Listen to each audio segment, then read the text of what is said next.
Jesus warned, "There will be weeping and gnashing of teeth."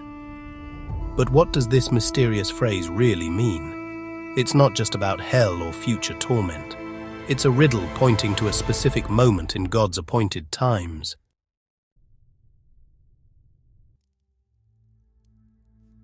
Jesus was revealing something profound from the Hebrew Scriptures. In Psalm 35, David describes his enemies. "With hypocritical mockers in feasts, they gnashed upon me with their teeth." Gnashing of teeth is not sorrow, it's rage and mockery from hypocrites. Among the people, reactions split. Some scoff in rage, others feel conviction to return. The contrast sharpens, mocking anger versus tearful grief that honors God's law.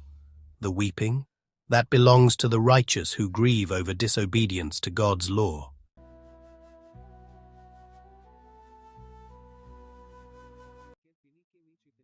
On one side, the hypocrites, those who honor God with their lips but reject His commandments. They will gnash their teeth in furious mockery. Right side shows people with tears flowing down their faces as they hold open Torah scrolls and Bibles, pointing to God's laws with desperate urgency.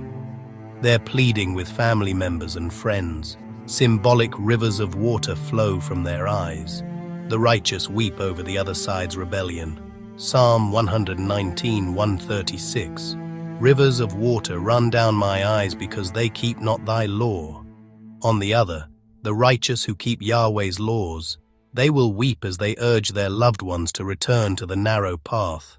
"Rivers of waters run down mine eyes, because they keep not thy law."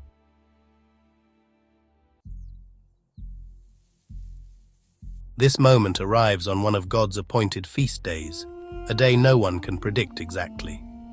It could align with the second Passover in the second month, or with Shavuot, Pentecost, depending on when the barley is green and the new year begins.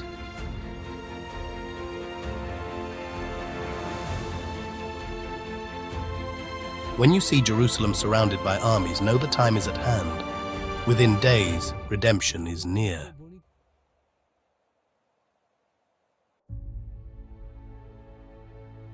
In that day, you will have to choose. Will you stand with Yahweh, the God of Israel, and obey His commandments? Or will you cling to Jesus as an idol of the Gentiles while rejecting God's law? The hypocrites will gnash their teeth. The righteous will weep, but they will also shine. The time of Israel's redemption is coming. Prepare your heart now.